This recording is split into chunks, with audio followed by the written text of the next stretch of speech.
Po e këta persona që kanë shpesh trombocite ose nivel të ulët të trombociteve dhe ma vijosit të herpashershme, a duhet të përcillen në mënyrë që mos të kenë këtë qoftë edhe një gjakderdhje prej hunëve, aty në është zarë me u ndalë pastaj? Realisht një pacient që vren hematoma dhe ndryshime në lëkurë, nuk janë vetëm hematomat, ne themi edhe petehje, po më ndryshime në lëkurë në formë pikash, kuqe dhe ekimoza që janë pak më të mëdha dhe hematomat më ndej.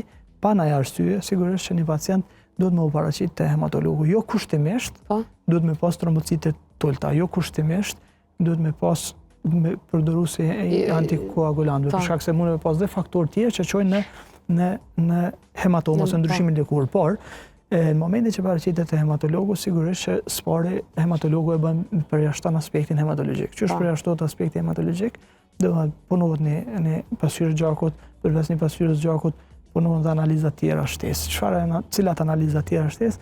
Punohen dhe testet e hemostazës, ose hemostaza është si proces, do më thënë aty ku e vrejnë kohën, do më thënë kohën e gjakderdhjes dhe kohën e koagulimit, do më thënë të ndaljes gjakut kur ka lëndime.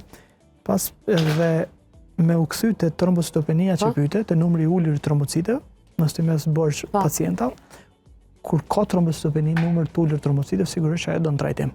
Për shkak se numri i ulur i trombociteve do të thotë rrezik permanent për me pas gjakderdhje. Gjakderdhjet munden me qenë të jashtme, si në formë hematomash, por munden me qenë edhe të brendshme, që është me rrezik të lartë. Do të thonë munden me qenë prej trurit në sistem gastrointestinal dhe gjithkohë munden me qenë. Kështu që është situatë serioze, por do në mjekim, varësisht prej numrit trombociteve, varësisht prej manifestimit, varësisht prej klinikës të pacientit, varësisht prej numrit trombociteve, varësisht prej plot faktor, indikohet dhe hospitalizimi, indikohet tani mandej stimulimi i prodhimit trombociteve nga palca, varësisht gjendjes shkaktare ajo dhe do bëhet mjekimi i këtyre pacientëve.